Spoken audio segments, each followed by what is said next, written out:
New Explorer Corps, First Arm, Spinward Operations Area, System The Last Resort, Zenith Jump Point, Jump Ship Rabbit's Foot, November 18th, 3152. Captain, the best we can make out is that the Last Resort's jump ship hopped back into the system very nearly on top of the Kikumaru. They're incredibly lucky they didn't end up obliterating both vessels in the jump, Corporal Kirsch said as she stared in astonishment at the video feed.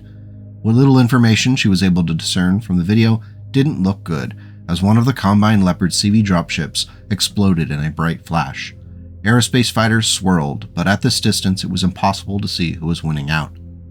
Rin gripped the arms of the command chair, torn by the fact that she could do little or nothing to impact the battle. Launching the Akai would likely only get the merchant dropship destroyed. She looked down at the screen attached to the command chair with the slowly descending timer. The numbers seemed to change slower in response to her repeated glances. The Eulalia and the rest of the New Explorer Corps team were still too far away. She furrowed her brow and let out a deep sigh, which was interrupted by Miri's concerned voice. She said, "Captain, the Ravens are headed toward the Kikumaru." Rin was up out of the chair in a flash, walking up behind Miri and watching as the lights from the exhaust of the Korax C's betrayed their departure from the orbit of the Rabbit's Foot. "Well, that's not the plan," she said before adding, "but I understand." Looking back at the empty holotable, Rin wished that she could contact Cal and get some advice on what to do now. Still a few hours away, it's likely that when the Eulalia did arrive, the issue would be settled one way or another. "Let's make sure our laser batteries are primed should anyone come our way, but watch out for the Ravens," Rin said to Miri, who nodded and began scrawling out a message onto a tablet which would be passed between crewmen. That lockdown tech the Last Resort was using was really starting to get on Rin's nerves. Spiraling together toward the intensifying battle ahead of them, Noel and Washi took in as much visual information as possible. The HUDs were not able to discern between friend and foe in the chaos around the two jump ships hammering at each other. Only a close visual range ID would work. Washi tilted his head to look for Noel's affirming hand gesture. This plan wasn't the official plan, but they had talked about it extensively.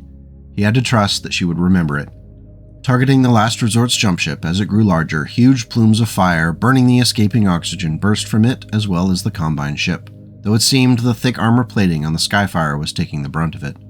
The two remaining Leopard CVs circled their burning host ship, but they were increasingly distracted by the large number of small aerospace fighters that streamed from the decks of the Skyfire.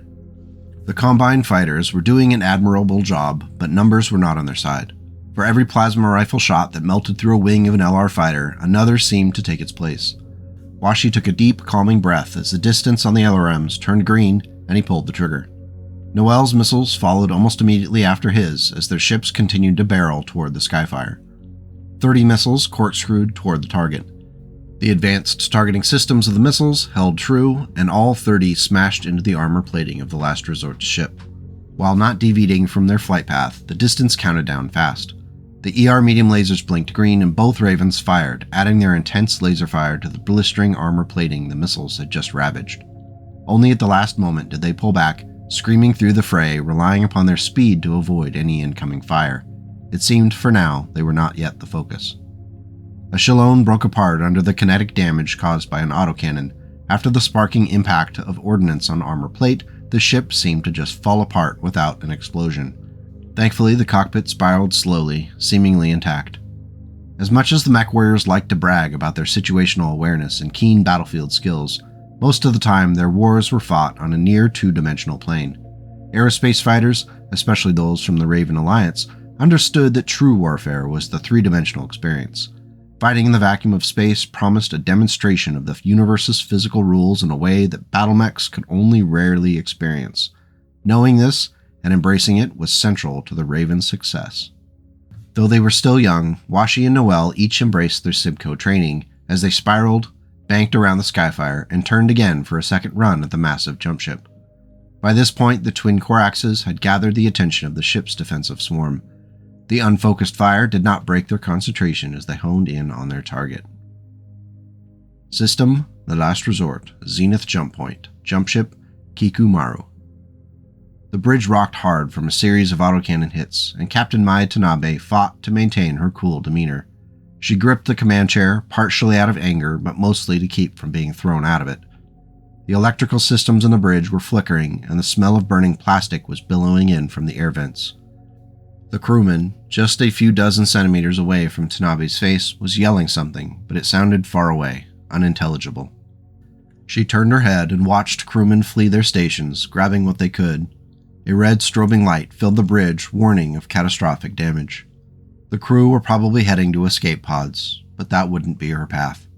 After a long career of serving the Combine, she knew that even if she somehow survived and returned to Curie in space, her career would be over. After losing Sino on the planet, and now a priceless jump ship, there would be no forgiveness or moving forward. The crewman yelling at her reached out to grab her arm, but she turned her head and gave him a death stare. He recoiled, then cursed and fled the bridge with the others, leaving Mai alone.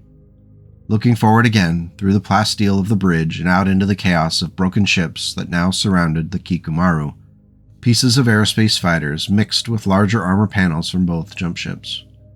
Personal items spiraled in the silent vacuum along with the occasional unlucky crewman. Taking deep breaths, she closed her eyes and reviewed her existence, from childhood, life in the academy, and years serving the Combine. Had they been successful in this mission, the future of House Kurita would have been secured for generations. It still might have been, but it was no longer her mission. Another shuddering impact rocked the bridge, and something behind Mai popped her eardrums. The poisonous air rushed out of her lungs, and Tanabe knew that it was done. She opened her eyes and took one last look out into space. System, the last resort. 3 hours out from the zenith jump point. Dropship, Eulalia. Vasile stood motionless at the doorway of the storage room where Gia was being kept. She seemed to be taking her captivity following the failed coup attempt quite well, but who knew what was really going on behind those large, seductive eyes? She was picking at her food with a fork, drinking from a large water bottle, and occasionally pausing to lean back and look at Vasile as if he were a puzzle to solve. He had kept to the orders not to talk to her up to this point, and the silence in the room was only broken when Gia leaned forward a bit and said, "You were a falcon, I presume? I like your ink. I'd love to know what chemical was used to make it glow that intensely. Do they ever do it in pink?" She turned her head and brushed her black hair over her shoulder to fully expose the cherry blossom tattoo on her neck running up to her cheek. Vasile looked at her, but did not react. "Not much of a conversationalist? That's okay. I've never really chatted with a Jade Falcon before. Is it true you eat the children of the people you conquer?" Gia asked with a slight smile. Vasile's eyebrow went up, but he resisted the urge to defend himself from the accusation. Seeing a slight crack in the veneer, Gia pushed on it by saying, "I mean, I'm not one to judge. You do what you need to do in order to secure power. You can rewrite history however you choose later. Sometimes it's fun to be the bad guy for good reasons. Don't you think, Falcon?" "If I believed that, I would be dead along with the rest of my clan on Terra," Vasile said, finally breaking his silence. "Oh, we can speak! What a delight!" Gia said, clapping her hands together. That hurdle cleared, she leaned back in her chair, kicked her booted feet up onto the steel table in front of her. She smiled that wicked smile and asked, "So what do you do for relaxation around here? Because I was thinking you might be fun once we get a few drinks into you." Vasile sighed and did not respond to the question. Instead, he said, "In a few hours, we are going to hand you over to the Combine to be tried for your crimes." Gia smiled, dropped her boots back down to the floor, and stood up. Stretching her arms above her head, she said, "Well, that does not sound like much fun at all. They might have even less of a sense of humor than you do." "You murdered a room full of innocent people," Vasile stated. This made Gia's face turn red, and the smile melted quickly into a furious glare. Through gritted teeth, she growled, "No one was innocent in that room, least of all the people I killed." Vasile's eyebrow went up, and this time it was his turn to push when he said, "Bad things for good reasons, right?" Regaining her composure, Gia began to walk up to Vasile. He tensed just slightly as she did so, preparing himself for an attack even though she did not present any physical threat to him at little more than half of his height. A half-meter away, she looked up at him and smiled again, the blush on her cheeks already returning to normal. She held out her left hand, palm up, and asked, "Does this hand look like it has blood on it?" Vasile's eyes ran down her body, stopping at her hand, and he responded, "Not literally." The words had barely escaped his lips when she raked that open-palmed hand up his forearm, leaving a superficial scratch. Though he reacted quickly, shoving Gia back across the room, the scratch seemed to hurt more than it should. Laughing now, Gia sat up on the table, legs dangling as she watched Vasil look down at his arm. He blinked quickly, suddenly feeling quite out of sorts. His vision swirled a bit, recovered, and then went the other direction. The scratch in his arm pulsed redder as his skin reacted to something she left behind. Vasil's body suddenly felt heavy, as if it was being weighed down by the foot of a BattleMech. He fell to his right knee, trying to shake off whatever it was that was causing this deleterious effect. He looked up to see Gia, now at his eye level. She smiled that wicked smile and leaned forward to kiss him on the cheek. He tried to raise his arm to hit her, or even just shove her away, but he couldn't will himself to move. Not even when she showed him the sharpened end of the aluminum chair leg. Leaning in close, Gia said, "Bad things for good reasons," before she buried the jagged metal chair leg into his right shoulder, trying to pierce down far enough to reach his heart. The sharp pain focused Vasil's mind enough to finally force himself to move. He gripped her around the neck, squeezing as hard as he could in his diminished state. Gia only laughed, pulling the chair leg from his shoulder and turning it before jamming it into his side under his ribcage. Vasil felt as if he was squeezing hard enough to crush rock, but she only laughed and kept plunging the sharp weapon into him over and over, until he couldn't hang on any longer and fell backward. A few minutes later, Tenica was walking by to check in on Vasil when she saw the blood in the passageway outside the now empty storeroom. Yelling out for help, she followed the streaked trail of dark blood toward the Alelia's cargo bay. Terrified of what she might find at the end of this prolific amount of blood, Tenica pushed forward while pulling her sidearm.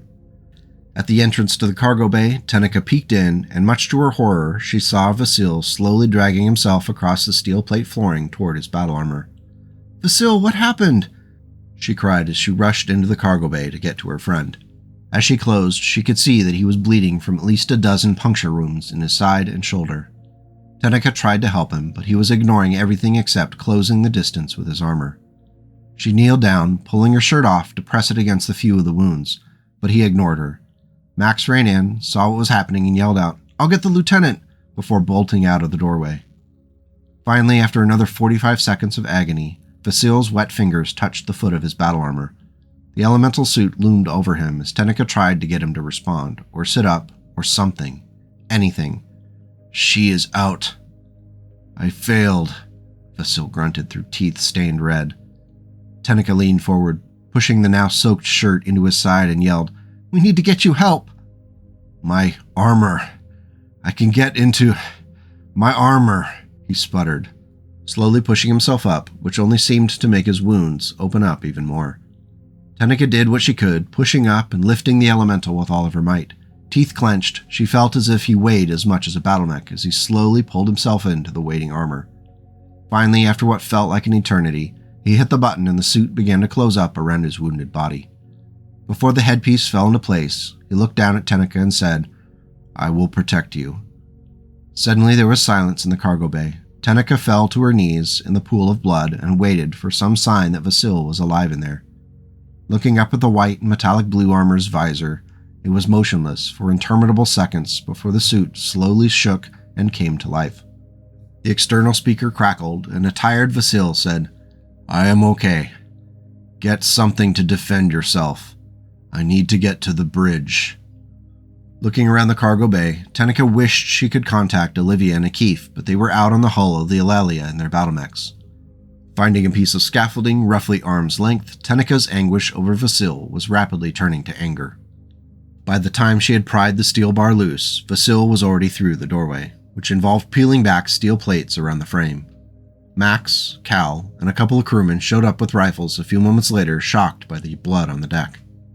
"What happened? Are you okay?" Cal asked. Tenica nodded, stepping past them with a steel rod against her shoulder and a pistol in her left hand. The furious Mechwarrior's shorts and sport top looked like they had been soaked in blood. When Cal peeked into the cargo bay, Tenica said, "Gia's loose on the ship, armed with something sharp. That's all I know. Vasil is hurt, but he's in his armor. He's headed to the bridge." Cal turned to Max and said, "We need to get back to the bridge. That's where I'd go."